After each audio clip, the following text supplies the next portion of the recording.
Welcome to Warhammer Warscroll Review. In this episode, we will expand on the well-known Khorne Warscroll, the Bloodsecrator. Warscroll Review. Bloodsecrator is a word you've probably heard if you've been paying attention to the meta of Age of Sigmar.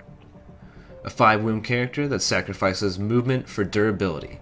He's slow at 4 inches, but quite sturdy with a 3-up save. Pretty sure no one cares about his dumb weapon, but we do need to take a look at his special ability. Like most banners, he has to plant it in the hero phase and it prevents him from moving until the next hero phase. While the banner is planted, models within 18 inches are affected by the Portal of Skulls special abilities. For enemies, that means they have to re-roll successful casting rolls, while friendly Khorne units gain +1 attack and immunity to battle shock. All this for a 120-point hero, not bad at all. Deploy the banner near the rear of the army, and remember you're going to be planting the standard most turns, so it won't be moving around. Rage of Khorne pairs well with Blood Reavers and Blood Letters.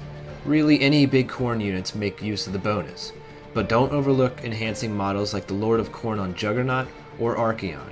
Khorne heroes and monsters still get a good boost from it. The Blades of Khorne book has some cool stuff for a Khorne army, including the 3 Banners of Khorne. These count towards your artifact limit, and they all affect models within 8 inches. The Banner of Wrath affects enemy units on a 4-up. They suffer D3 mortal wounds. But when planting the banner, it's probably not using this too often because the Secrator is best kept at a distance.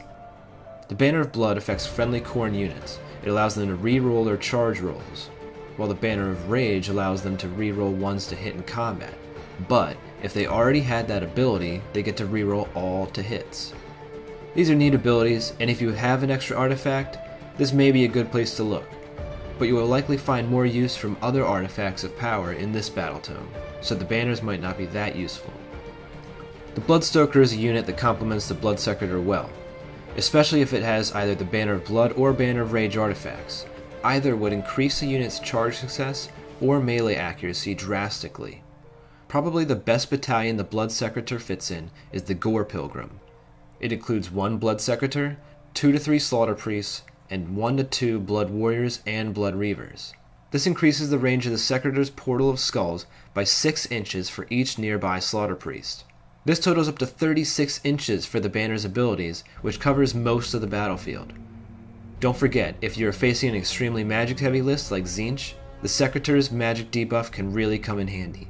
This battalion makes the Banners of Khorne we discussed earlier even more relevant since it puts the Bloodsecrator even further backfield. Now, there are a lot of abilities on Khorne Warscrolls that increase attacks or allow multiple chances to attack. I'm not going to go over them all, but here's a list of some of them.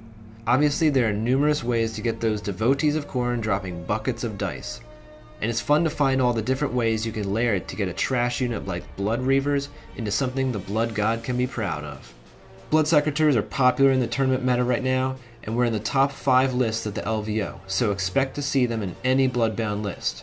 When facing most Khorne armies, you're going to go for the characters first because that big scary unit of Blood Reavers is nothing without its buffing characters. The Bloodsecrator is probably one of the most important heroes to kill, but will also probably be one of the most protected. If you can lead an opponent away from the banner, you can maybe make the Secrator move, and thus unable to plant the flag for a turn. Though he has a 3-up save, he still has the usual 5 wounds, so he dies pretty easy. There are conflicting arguments on whether the Rage of Khorne from the banner stacks with other Bloodsecrator, but considering the slightly vague wording of the rule and the limitations set by multiple tournaments, I'd bet it will be pretty clear come the next General's Handbook. If you can stack this ability, the Bloodsecrator gets a 5 out of 5, but I don't believe that was the intent nor the direction in the future, so with that in consideration, it is a solid 4 out of 5. What do you think of the Bloodsecrator? Do you think it's buff stacks? What other Warscrolls would you like to see covered? Thanks for watching and leave your thoughts in the comments.